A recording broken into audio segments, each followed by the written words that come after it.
آج ہم ایک ایسے ذہین اسکالر کی کہانی جانیں گے جن کی زندگی دو بالکل مختلف دنیاؤں کے ٹکراؤ کی ایک مثال بن گئی۔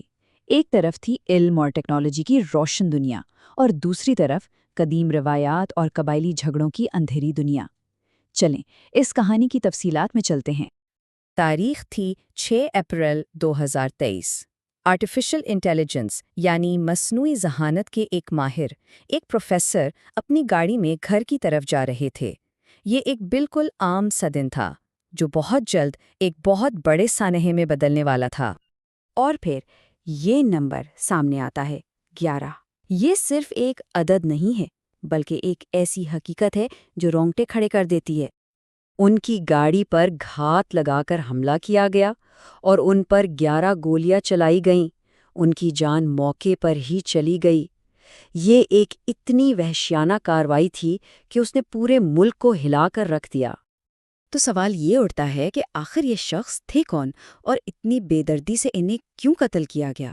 ان سوالوں کا جواب میں ایک بہت ہی پیچیدہ اور افسوسناک کہانی چھپی ہوئی ہے۔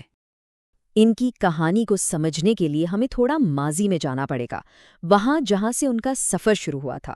سندھ کے ایک چھوٹے سے دیہی علاقے سے لے کر یورپ کی بڑی بڑی یونیورسٹیوں تک کا سفر۔ ڈاکٹر محمد اجمل سواند، ان کا تعلق سندھ کی ضلع کند کوٹ کشمور سے تھا۔ وہ بچپن سے ہی بہت ذہین تھے۔ انہوں نے نامور کیڈٹ کالج لاڑکانہ سے پڑھائی کی، جہاں وہ صرف کتابوں تک محدود نہیں تھے بلکہ ہاؤس پریفیکٹ بھی رہے اور دوسری سرگرمیوں میں بھی ہمیشہ آگے رہتے تھے۔ ان کا پڑھائی کا شوق انہیں پاکستان سے بہت دور لے گیا۔ مہران یونیورسٹی سے سافٹ ویئر انجینئرنگ کرنے کے بعد وہ سیدھا فرانس چلے گئے، جہاں سے انہوں نے پہلے ماسٹرز کیا اور پھر 2015 میں کمپیوٹر سائنس میں پی ایچ ڈی مکمل کی۔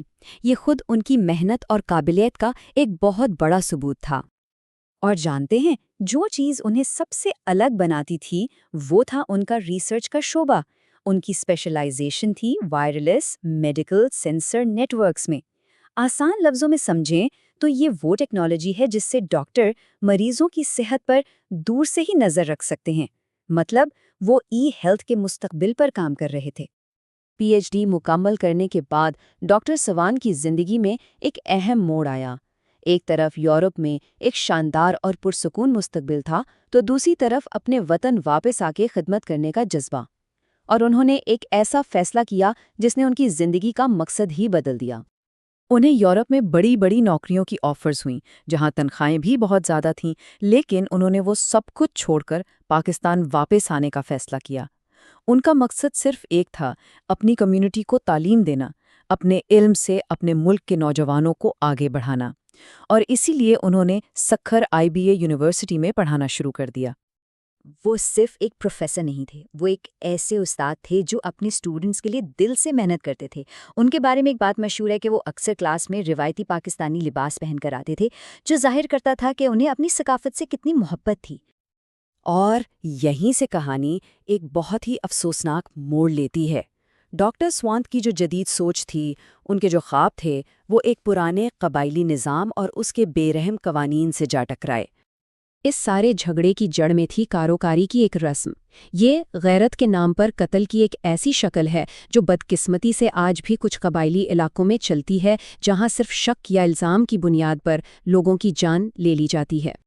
ہوا یہ کہ 2022 میں ڈاکٹر سوانت کے قبیلے اور سندرانی قبیلے کے بیچ کاروکاری کے ایک الزام پر جھگڑا شروع ہو گیا۔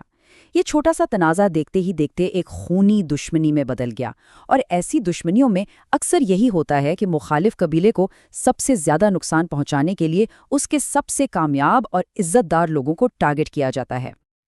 اور یہاں سب سے زیادہ تکلیف دہ بات کیا ہے؟ یہی کہ ڈاکٹر سوان کا اس اصل جھگڑے سے دور دور تک کوئی تعلق نہیں تھا۔